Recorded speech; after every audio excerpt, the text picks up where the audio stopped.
Start With Why is an inspirational book by Simon Sinek that centers on asking yourself deep, meaningful questions that help you understand your purpose in life and exactly why you wish to actualize it.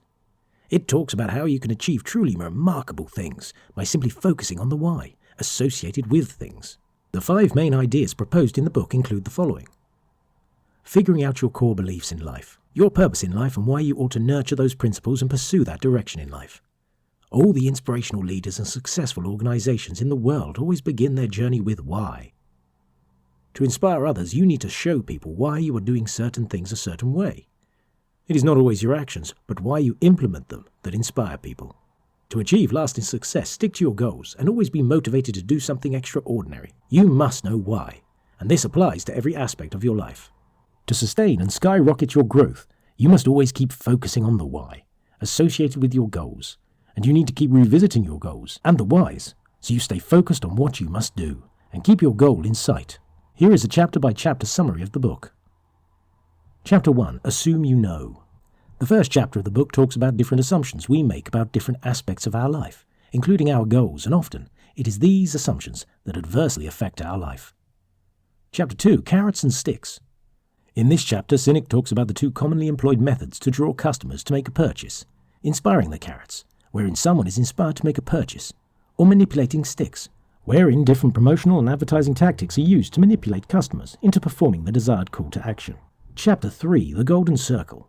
This chapter discusses the core message of the book, the Golden Circle. According to Sinek, the Golden Circle is the right strategy every company and individual should exercise to achieve their goals and become successful in life.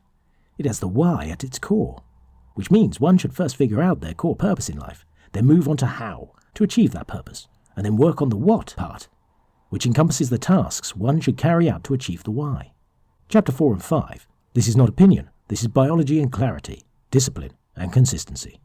The 4th chapter sheds some light on human biology and describes how we are designed to follow the Golden Circle, because we have a desire to belong to something and fulfill our purpose in life. In the 5th chapter, Sinek discusses the importance of following the Golden Circle strategy and highlights how it adds clarity, discipline and consistency to our lives. Chapter 6. The Emergency of Trust. This chapter highlights the importance of building trust with your clients, which can happen when organizations are motivated by compelling reasons to follow their purpose and focus more on serving their target market. Chapter 7. How a Tipping Point Tips. In this chapter, Sinek focuses on how companies can achieve their tipping point. He discusses the bell curve of product adoption and shows how a company needs to be aware of the laggards, customers who are never really satisfied and loyal to a business, so the company can stop impressing them, and focus more on the early adopters and early majority as they bring in business. Chapter 8 and 9.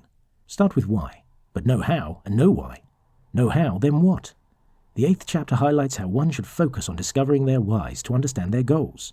The 9th chapter focuses on creating the action plan, so one knows what to do to fulfill the why and how. Chapter 10. Communication is about listening. This chapter highlights the significance of communicating effectively with your clients by listening to their demands. It also talks about how symbols add value to a company. A logo that people can associate a meaning with starts to inspire them because it speaks to them, and when they feel connected to it, they use it to identify the company and become drawn to make a purchase from it. Chapter 11. When why goes fuzzy. This chapter talks about how companies experience setbacks when their why becomes fuzzy. Sinek discusses the example of Volkswagen to explain how one should never forget their why, because that then leads to failure. Chapter 12. Split happens.